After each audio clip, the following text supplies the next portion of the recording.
അപ്പൊ എന്റെ സ്വന്തം കുഞ്ഞുമക്കളെ, അപ്പൊ നല്ല അടിപൊളി കിടക്കാച്ചി സൺഡേ സ്പെഷ്യൽ മക്കളെ. നല്ല അടിപൊളി പോത്തിറച്ചി മേടിച്ചിട്ടുണ്ട്. അപ്പൊ നമുക്ക് നല്ല ഒരു വെറൈറ്റി എന്ന് പറഞ്ഞാൽ ഇതേപോലെ കോളേജ് ചേട്ടൻ എപ്പോഴും വെക്കാറുണ്ട്. കൊച്ചിക്കാരുടെ സ്പെഷ്യൽ ഉപ്പിൽ വെന്ത ബീഫ്. അപ്പൊ അതിന്റെ കൂടെ നമുക്ക് യൂട്യൂബിൽ കണ്ടതാണ് ഈ ഉച്ചി എന്ന് പറയുന്ന നമ്മളാ ചേച്ചിയുണ്ട്, അതായത് കൊച്ചിക്കാരത്തി തന്നെയാണ്, നമ്മുടെ ചെമ്പക്കരയുള്ളത്.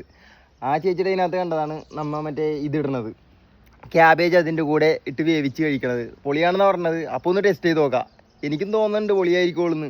അപ്പം നമുക്കൊന്ന് ടെസ്റ്റ് ചെയ്ത് നോക്കാം മക്കളെ. എൻ്റെ മക്കളെല്ലാവരും പുരി, എൻ്റെ മക്കളില്ലാതെ എന്ത് ടെസ്റ്റ് ചെയ്യല്. നല്ല അടിപൊളി പോത്തിറച്ചി അങ്ങോട്ട് തട്ടാം മക്കളെ.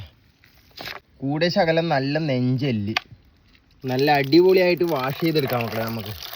അപ്പോൾ ബീഫ് സെറ്റ് ചെയ്യാൻ വേണ്ട ഐറ്റംസ് ഒക്കെ അറിയാമല്ലോ. നല്ല അടിപൊളി ബീഫും നല്ല കൽബെല്ലും, പിന്നെ ഇഞ്ചി വെളുത്തുള്ളി ചെറുതായിട്ടൊന്ന് ചതച്ച്, കറിവേപ്പില കുറച്ച് അധികം, നല്ല എരിവുള്ള പച്ചമുളക് ഒരു 5 എണ്ണം കീറിയത്, പിന്നെ ഇതാണ് മക്കളെ വേണ്ടത്, നല്ല ക്യാബേജ്. ഇതിൽ നിന്ന് കുക്കറിലോട്ട് ബീഫ് അങ്ങോട്ട് ഇട്ട് കൊടുക്കാം. 2 ക്യാബേജിൻ്റെ കഷ്ണം, സവാള തുണ്ടരിഞ്ഞ ആട്ടാ, നല്ല എരിവുള്ള പച്ചമുളക്, ഇഞ്ചി വെളുത്തുള്ളി ചതച്ചത്, നല്ല അടിപൊളി പച്ച കളറുള്ള കറിവേപ്പില, ഇതെല്ലാം കൂടി വെച്ചിട്ട് ആവശ്യത്തിന് ഉപ്പ്, വെള്ളം ഒഴിച്ചു കൊടുക്കാം മക്കളെ. ഇനി മക്കളെ ഇവിടെ അവിടെ കിടന്ന ഒരു 10-15 ചടപടാതെ അങ്ങോട്ട് വിസിലടിക്കട്ടെ. കുക്കർ അങ്ങോട്ട് ഓപ്പൺ ചെയ്തിട്ട് മക്കളെ ഇതെന്താ, ആദ്യം തന്നെ ഈ ഒരു ക്യാബേജ് ഇങ്ങോട്ട് എടുക്കാം. എന്നിട്ട് ചാറ് ഇങ്ങോട്ട് ഒഴിക്കാം. എൻ്റെ മക്കളെ നല്ല കിടിലൻ കിടുക്കാച്ചി അരിപ്പിട്ടും നല്ല അടിപൊളി ഉപ്പിൽ വന്ന ഇറച്ചിയും നല്ല അടിപൊളി ക്യാബേജും, ഇറച്ചിയുടെ കൂടെ ഇട്ട് വേവിച്ച ക്യാബേജും. അപ്പൊ കോൾബിൻ ചേട്ടൻ്റെ ഒരു പിടുത്തങ്ങാട് പിടിക്കാൻ പോണേണ്. ആദ്യം തന്നെ ഇറച്ചി പൂ പോലെ വന്നിട്ടുണ്ട്. യൂട്യൂബിലത്തെ ചേച്ചിയുടെ ക്യാബേജ്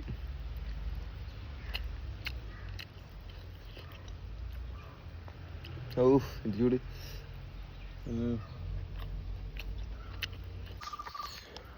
ക്യാബേജ് ചേച്ചി ഒന്നും വിചാരിക്കരുത്, എൻ്റെ വലിയ ഫ്രണ്ടാണ് എൻ്റെ ചേച്ചി. പിന്നെ ക്യാബേജ് കൊള്ളൂല, എനിക്കിഷ്ടപ്പെട്ടില്ല. കാര്യം പറയാല, എനിക്കിഷ്ടപ്പെട്ടില്ല കേട്ടോ. പക്ഷേ എനിക്ക് തോന്നുന്നു കുറച്ചും കൂടി ഉപ്പ് പിടിക്കണുണ്ട്. ചാറിൽ മുക്കി പിത്തുന്ന വെച്ചെങ്കിൽ ടേസ്റ്റ് ഉണ്ടായെന്ന് തോന്നുന്നു. തട്ടുകൂടി പുട്ടങ്ങോട്ട് പൊടിക്കാം മക്കളെ. നല്ല അടിപൊളി അരിപ്പുട്ട് ഒരു കഷ്ണം ഇറച്ചി ഇങ്ങോട്ട് വെച്ച് ഇങ്ങനൊരു പിടിയെടുത്തിട്ടുണ്ടല്ല, ഇങ്ങനൊരു ഉണ്ട അങ്ങോട്ട് പിടിക്കാം. എന്നിട്ട് ആ ഉണ്ട ഉണ്ടല്ല മക്കളെ,